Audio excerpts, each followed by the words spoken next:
I had a splendid voice. In fact, I'd sing in opera if they'd give me my choice.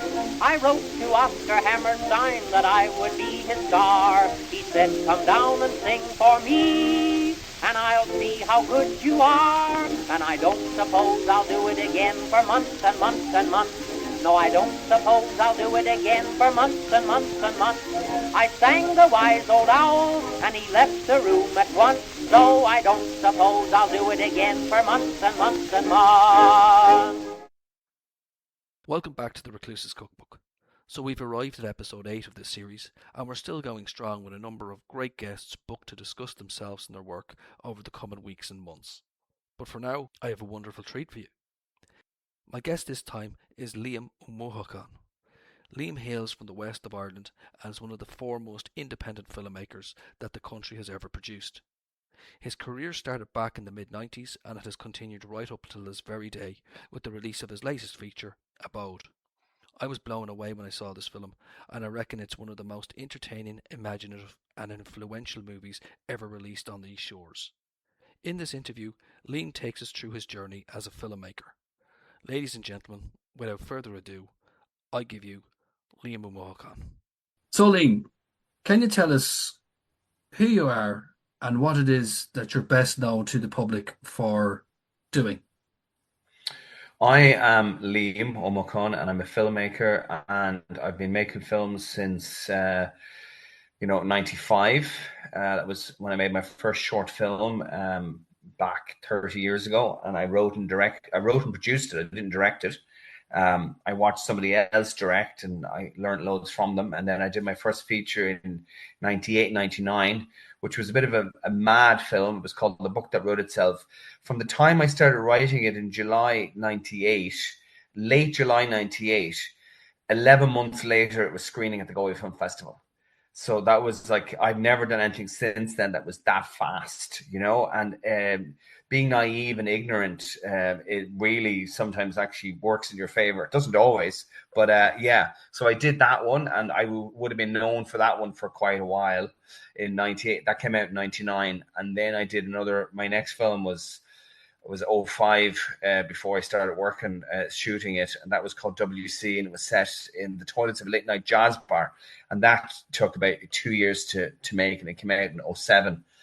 And just went to festivals and different stuff, cinema and TV, and then I decided to take a break from doing sort of long form narrative films and started doing a couple of shorts. And then the shorts I really enjoyed doing it.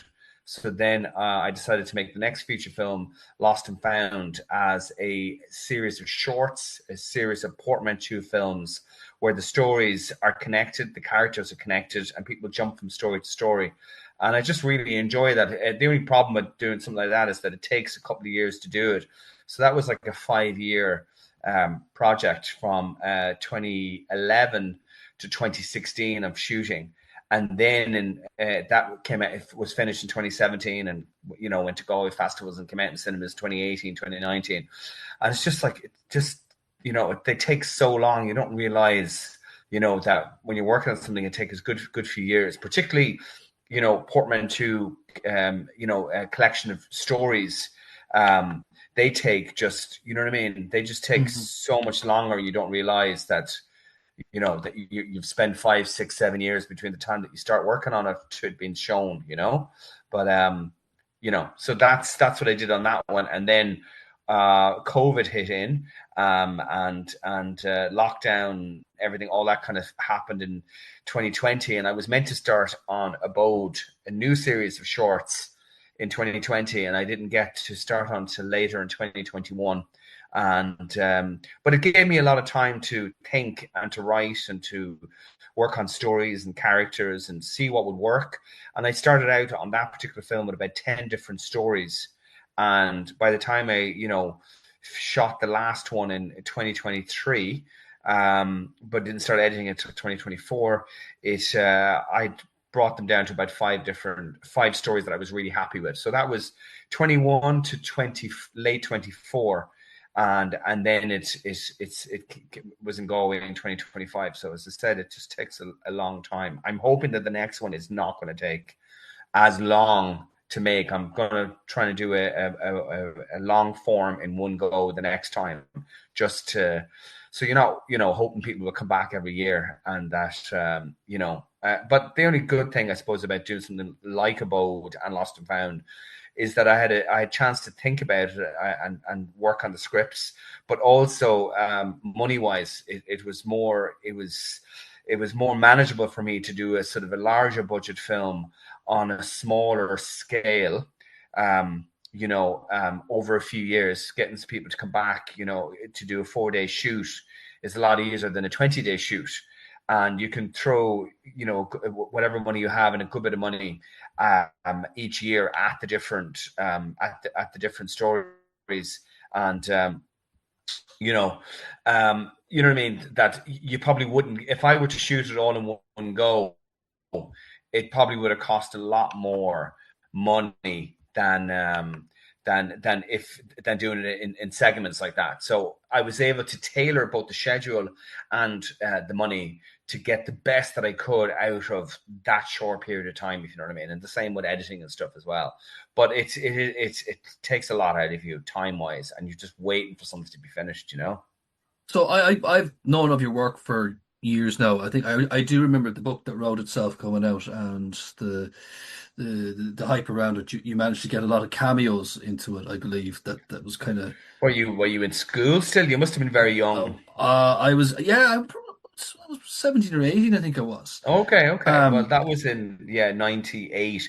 So in 1997, I had worked on a lot of TG Cahir programs, and one in particular one called Rera, where a fan would get to meet their idol. And we traveled all over the world to try, and we would never know where nothing would be set up for us. We just knew that somebody was going to be, like Robin Williams was going to be at the DeVille Film Festival, or Jennifer Aniston was shooting, Friends in LA, or Cameron Diaz and Tom Cruise were going to be in Venice. We just knew where they're going to be, and then we had to get ourselves there and shoot it and get it done. And I did like 10 programs, and I think out of the 10, 8 of them we happened to get the fan to meet the celebrity, even though it wasn't organized. And that sort of gave me a really sort of good idea of, the lay of the land of festivals and stuff. And then when I was doing the book, The Road Itself, and the main character wanted to turn his book that nobody wanted to publish, that nobody was interested in, him or the book, and he decided to turn it into a movie. He decided to go to the Venice Film Festival and try and persuade stars to come to Ireland to work on his movie based on his book. And I kind of used the TG Cahir stuff, and went over there with my press pass from the previous year, and just snuck into the different places and used those excerpts in the film. And yes, it got wide press all over the world because of that we had done that, So that was in 99 that it came out in festivals, and it did 99 to 2001 festivals everywhere, and cinemas and different stuff.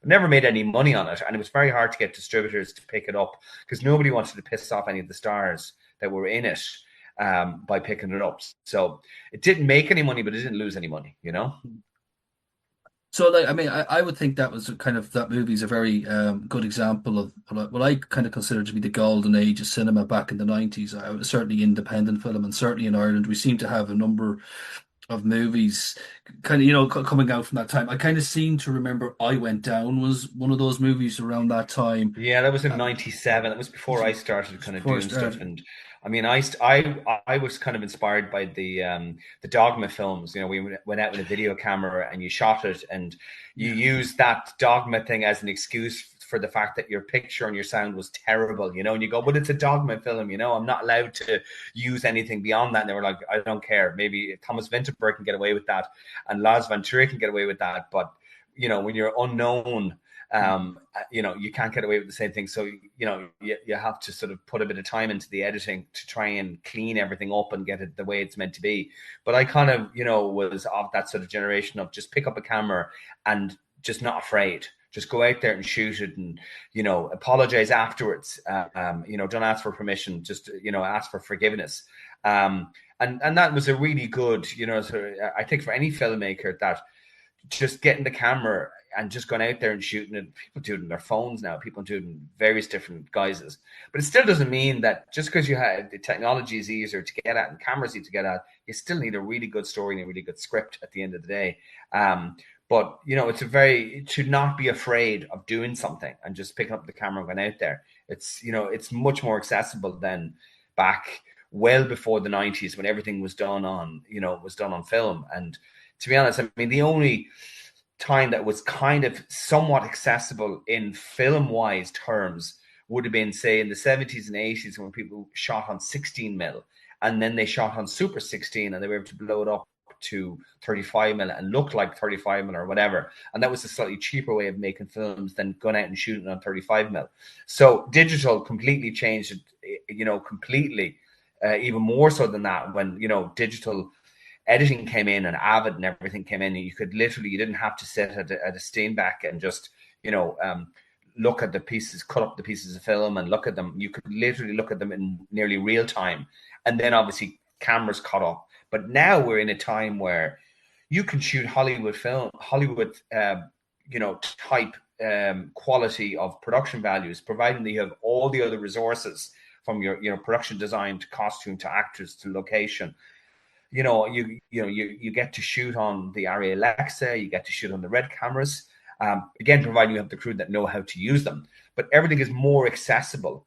But it started in the 90s with things like Dogma and the Panasonic DVX100 and the Sony cameras, and they all started adapting their cameras for it to be easier for you to go out there and literally just shoot guerrilla style. Did you always have an interest in film, or was this something that you kind of fell into as time went by?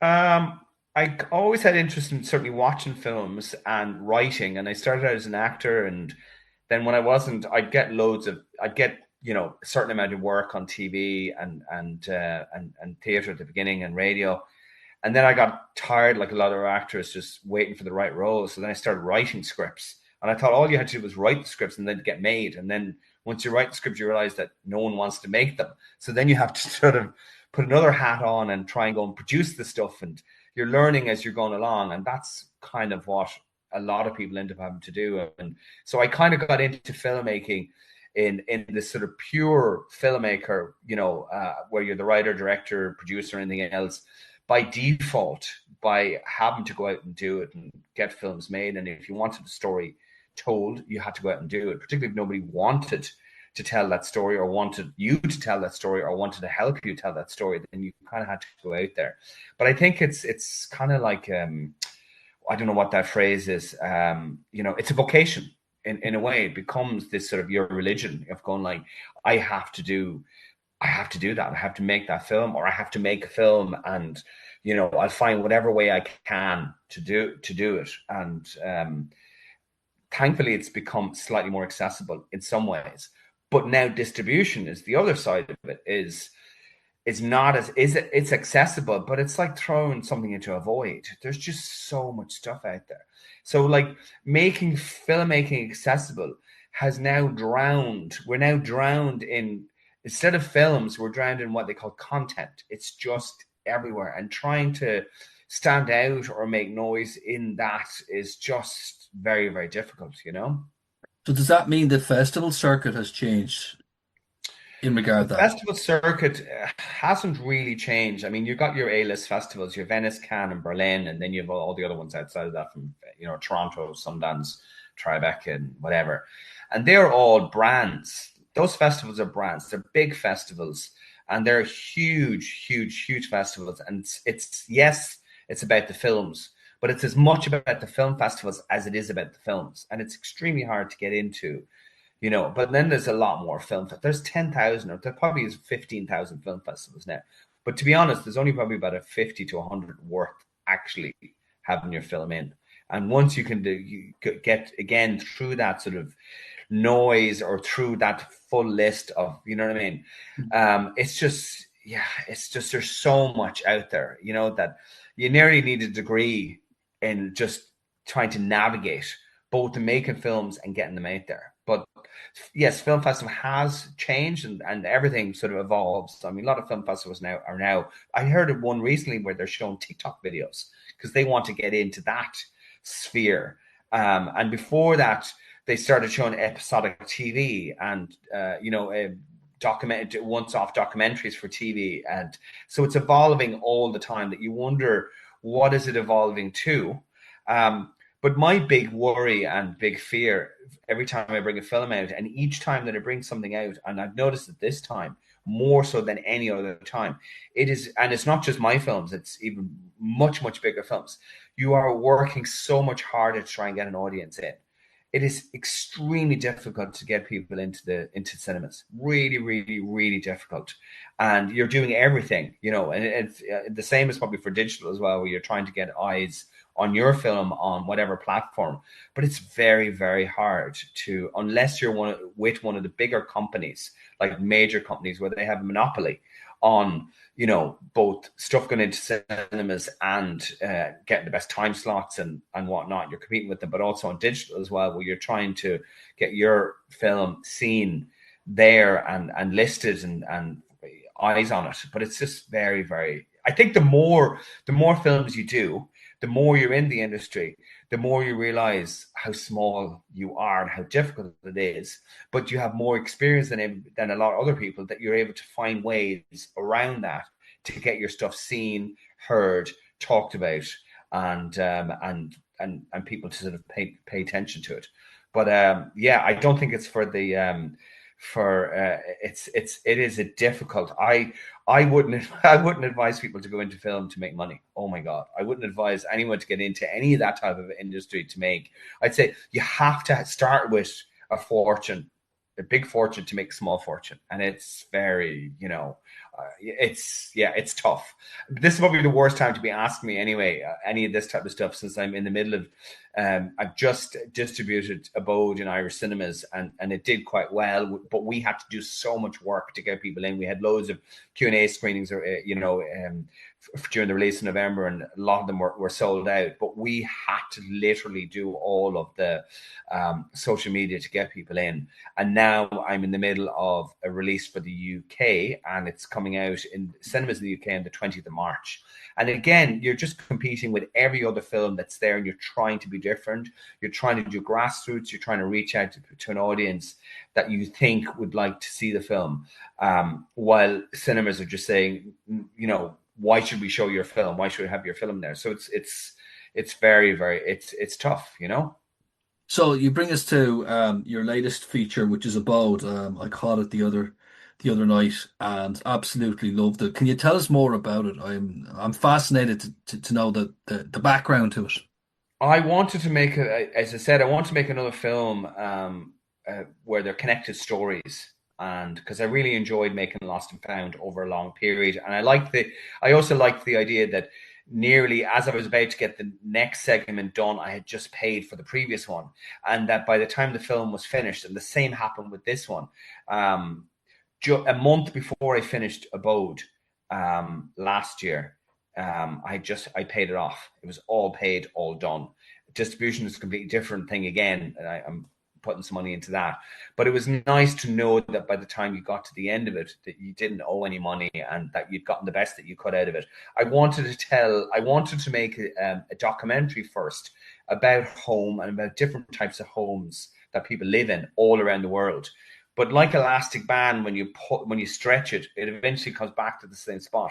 And it brought me back to just wanting to do something with that idea, but in a fictional, but inspired by true stories, but in a sort of a fiction, not documentary. So I ended up just going back to kind of what I know and how I work and how I write. And I just took different stories that I'd seen or heard or experienced and put them together in a sort of a programmed, like you'd have at a film festival, you have a whole series of shorts in a program. And I kind of programmed the stories to sort of work together, and that they sort of fed off each other, and that when you watch them individually, they're one thing, but when you watch them as a collection, you're left with a certain feeling, hopefully, by it. And they were the stories that sort of spoke to me. Even though one of them is, is very, very different to all the other ones. And I know how the press have been writing, going, this is an interesting film, a nice film, but what the hell is this oven story in the middle of it? But I just really love it. I love it. I love Roald Dahl. I loved Tales of the Unexpected that I used to watch on TV in the 80s, and all this Black Mirror stuff. And I just thought, I want to do something about that and like that. And I just thought, well, that's a different type of story, as is the story that we talked about that Mary McAvoy and Brendan O'Connor are in, without giving away the end of that. But that's kind of a different film in there as well. So those two are very different films. And then the other three are dealing with, sort of social issues that we're seeing all the time about home, housing, and homelessness, and trying to find somewhere that you call home. So I just threw the whole thing into a cauldron, and that's what I ended. This is what I've ended up with. I'm glad that you brought up the oven one, because I was sitting through watching it, and I remember just laughing on the final frame of it and going, "This is like something out of Inside Number 9," and this is exactly why I loved it. It's like, you must have some mind for genres, because Well, it's not just that. It's also, I was also thinking, I want to put the audience, I don't want them to feel comfortable. I want to put them a little bit off and off center. So, because like you start off with the story about the restaurant, and you kind of know where you are by the end of it. And then your second story about, the shopkeeper, and, without going to the end, and the end is quite surprising. And you're kind of going, oh, okay. Some people get what the character is, and some people don't, and you get something from that. And then you come to the oven story, and it's like, whoa, this is not what I was expecting. And part of that is that before you get the oven one, you have the woman with the adoption story, and then you have the oven one. And I didn't want people to be able to guess the fifth story, because the fifth story is such a lovely and sweet and story. And I wanted you to be completely off guard. So by the time you got to the last story, you didn't know what you're going to get. And that's kind of why I did that as well. And also, I just love those type of stories, and AI is all around us at the moment. And I just thought, well, let me try and do something on that. My version of that, the Knight Rider type budget level of, of that story, because I don't have the technology or the money to be able to do huge, massive AI type stuff. So it's kind of like pasted together, Well, it certainly works, because I didn't see the ending in the last story coming, or I didn't see that kind of twist or turn in it, and I just went, wow! I just went, that's some writing, that's some filmmaking. Well, I mean, when you're writing stuff as well, you kind of want to write some different stuff, because you get bored. You can get bored easily. You get bored as a writer, and if you can get bored as a writer, you certainly will get bored as an audience. So you try and, find different twists and turns that you're going to put in, and you're like, there are no rules. I mean, you're always being told that the 3-act structure, and and that your first change or turn has to come at 20 minutes, and then the next one in the next 40 minutes, and all these different stuff, and you have different characters, and you have different plots and subplots, and they all have to come together at certain points.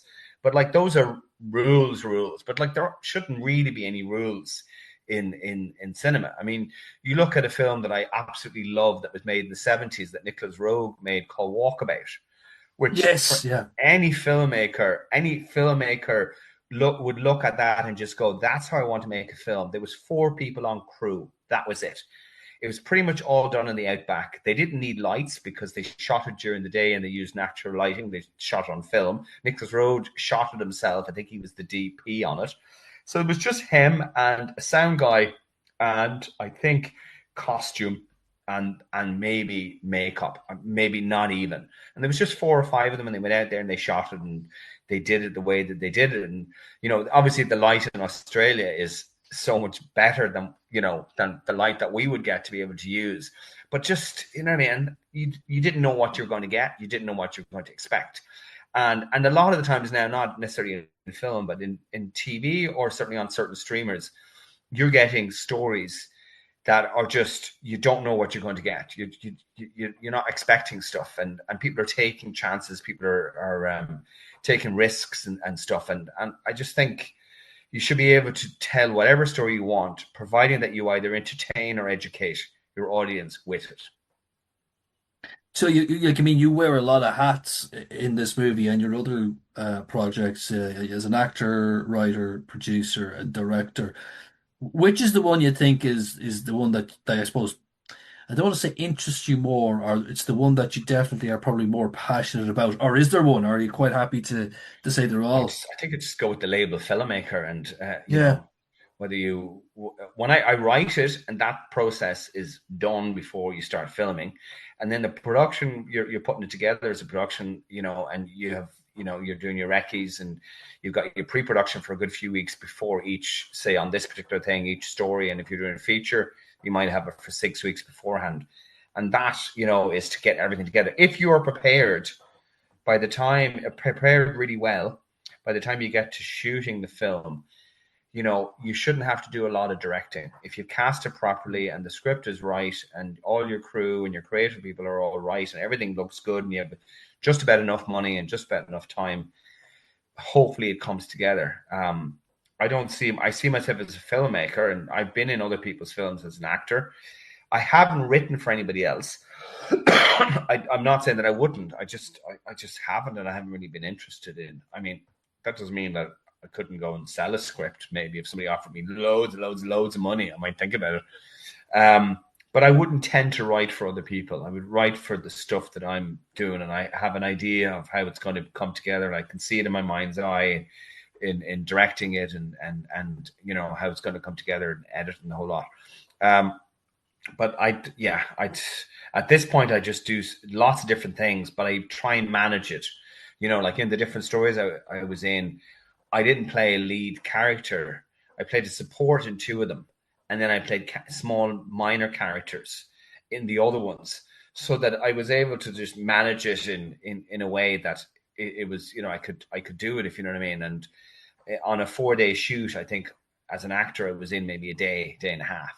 And that's really it. I wasn't in any of the big scenes of the last one. I was originally meant to be the lead character in that one. And I just thought, it's going to be very hard to direct kids while you're in it at the same time.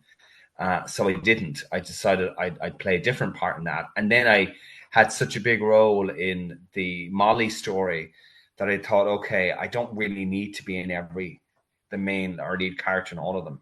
I don't know. I've gone off kilter on your question there. No, I don't have any particular. I like doing lots of different stuff on film, and that's kind of what I've kind of got, the niche I've gotten into and what I'm doing.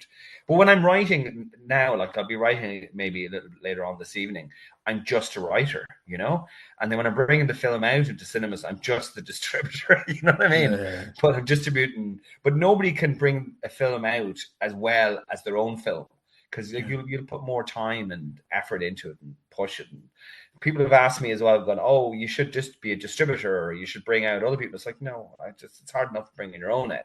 And you wouldn't be able to give the same energy to somebody else's, or produce somebody else's film. I'm like, no, it's hard enough and it costs enough that you just, I'm happy to give people advice all the time on their project and how they do stuff, but I certainly don't want to produce somebody else's, Like, what I've noticed, I've had quite a number of people from the arts covering, theatre and film, people like yourself, and it's completely independent, where they're writing it, they're producing it, they're acting in it, they're responsible for stage management, whatever it might be. You must develop some skill set that is enviable in a job market. You do, but you were just saying there about theatre, but it's interesting. You're allowed to do it more so, I think, in theatre and in experimental theatre than you are in film. In film, it's like, oh, you shouldn't be doing more than 2 jobs. You can be a writer, director, you can be in a hyphen, but you shouldn't really be producing it as well, and you certainly shouldn't be in it as well. Mm-hmm. Whereas in experimental, and I don't see why you can't, if you're able to manage it and put it together. And sure, if it's not any good, no one will ever see it. So it doesn't really, you know what I mean? Mm-hmm. But, and that's kind of what I wanted to do with Abode as well. I wanted a collection of actors. And the actors, some of them turn up in different stories playing a completely different part, Yeah. like you would in a theatre production, where actors will put on a wig, or they'll change their voice, or they'll change their physical, or the walk, or their, you know what I mean? And they become a completely different part. And I noticed that they've started, there've been shows on Netflix now that people are doing something similar of that type of stuff as well. Again, this goes back to what I said, no rules. But you should be able to experiment with it, but still be able to entertain an audience at the same time. You know, you're not just providing a black screen for like an hour or an hour and a half with audio, and they may be jumping in every now and again to something on screen. You know what I mean? It still has to be aesthetically, you know, maybe, you know, pleasing, you know, to a degree, if you know what I mean. That it has to have some kind of form of narrative in it. You know what I mean? But you should be able to play with the rules, and play with the story, and play with the characters, and play with all that kind of, and play with people's expectations. Yeah, I think you strike me as quite a resourceful guy. Would that be fair to say? You become resourceful. You become very, very resourceful. But I work with a lot of the same people. I work with the same editor. I've worked with a lot of the same camera crew, with the DP, sound. And you kind of, it's not like you're a family, but you kind of know each other, and you know how you're doing it, and you know what speed that you're working with, and you know kind of what style you're doing it in. And I've done that. I'm a fast mover. I'm a really fast mover. Like Abode is 81 minutes, and it's 5 stories, and it was shot over a 3-year period, but it was 10 days of shooting. That's it. 4 days, 4 days, and 2 days. That's all. Now, we did have another half day of pickups of shots of, you know, exterior shots that we needed. So you could probably say 11 days altogether, including pickups, was the whole film, which is quick. You kind of remind me of the that saying, I think it's Benjamin Franklin, fail to prepare, prepare to fail. Yeah, but you also allow yourself a certain. I think the better you're prepared, the more you're able to take risks and stuff as well. And I think once you're covered and well covered, you then have you have a little bit of time, providing that your schedule is not too crazy. If your schedule is good, you might have time to experiment and play around with, and try different angles, and try different shots. And sometimes, you know, you might do a scene where it's just one shot, and the focus pulls, which is what makes it, gives you that sort of variance in the scene. And sometimes there might be 12 different angles, 12 different shots within a scene, and sometimes it's 2 or 3. So you kind of play around with what you need, and also what covers the story, but also what makes it interesting as well. But what I struck me as well, and you've mentioned it a couple of times, is it's kind of like, and we mentioned this director earlier on before we got into the interview, but you almost have developed a John Ford-esque ensemble, acting ensemble. Yeah. I really enjoyed watching the actors in the show, because, like I was saying, they were having a lot of fun. But how do you do much rehearsal for that, or is it just? I wouldn't do a lot of I used to do a lot of rehearsal. I used to do a lot of my first feature film and second feature film. I did a lot of rehearsal, but there was a reams of dialogue, reams of pages. Whereas on these 2 last films, the only time I did a rehearsal on my previous film, Lost and Found, was on one of the stories where there was 4 or 5 pages of dialogue in the scene, and that was the only sort of time. If there's less than 3 pages of dialogue, I wouldn't necessarily rehearse. But you know, you get to run through it, you know, when you're doing your master shots, and when you're doing your lighting setups, and you know where everything is. So by the time you get to the more intimate shots of the 2 shots and the 1 shot, whatever, you kind of have a really good idea of what you're doing. But unless it was a lot of dialogue and a lot of pages of stuff, then I wouldn't necessarily now rehearse really at all. But I'm not saying that it's not a good thing to do. I think you know, if it's necessary for a film, then yeah. I mean, if you're doing like that film Michael Fassbender did, where they had 18 minutes in 1 shot, Hunger, you know, I mean, you need to rehearse that. Like that's got to be rehearsed. I think it was only in the last minute of that 18 page or 20 something page scene where the camera actually moved. So it was just a 2 shot on on Michael Fassbender and Liam Cunningham for the whole time, and it was like, wow. I mean, it's great, but I think something like that you need to rehearse, and then you just go for it, you know. And my second feature film, Lost and Found, we had a lot of scenes at the back of a late night jazz bar, you know, at the back of a hotel where we were pretending it was the jazz bar, and we would have had like 5-6 pages of dialogue in a scene. But because we had loads of scenes in the film that were all set in that one place, we shot all of those scenes over 2 nights and literally ran them. You know, we ran the master shot for all the scenes in one go. So you had to know 30 pages or more of dialogue. Then we ran the 2 shots all for all of the scenes like you would have played, and then the close-ups, etc., because it was the only way of actually doing it, and it'd been feasible, you know.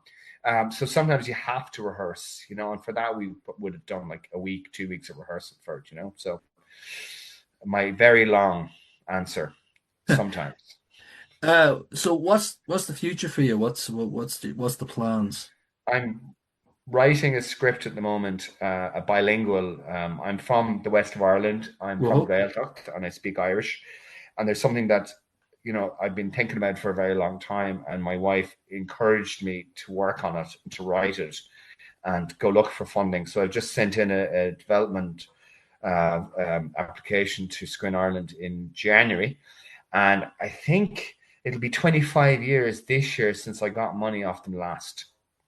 So if I get money off them, I think it might have been 2001 the last time I got money off them. So we've had I mean, people have come and gone from there. We've had I don't know what the phrase is, a frayed relationship. So I'm hoping that this one might. So I'm working on that, and it'd be something I'd like to shoot not this year but next year. And I'm writing that at the moment. I'm a third of the way through the script, so I've just applied for, you know, money to get it to the second, third sort of draft from treatment stage upwards. I'm also working on other scripts, other ideas that I've been working on for a while. And I have one particular film script that I've been working on since 2002.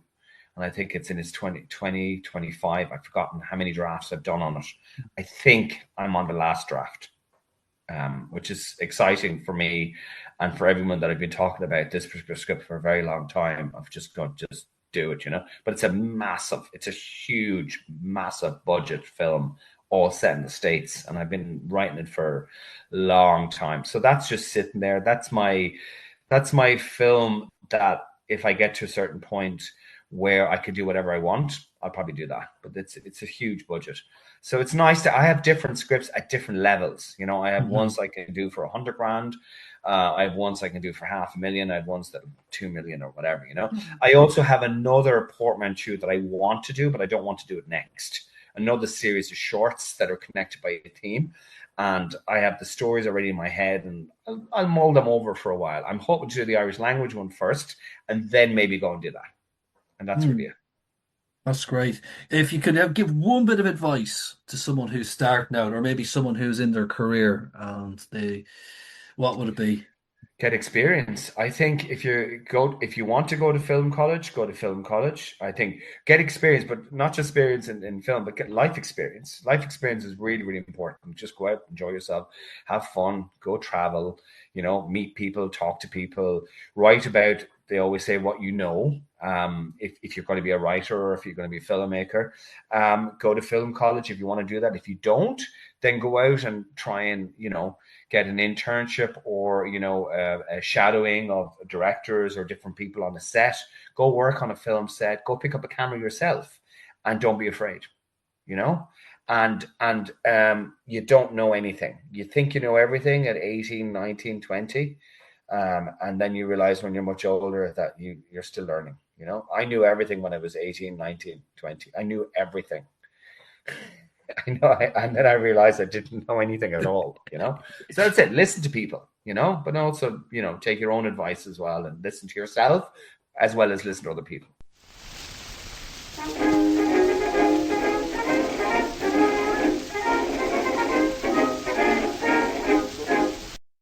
So that's my interview with Liam. Please see all links relating to Liam and his work down below and check them out. You will not be disappointed.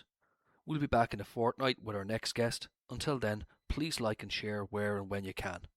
Until the next time.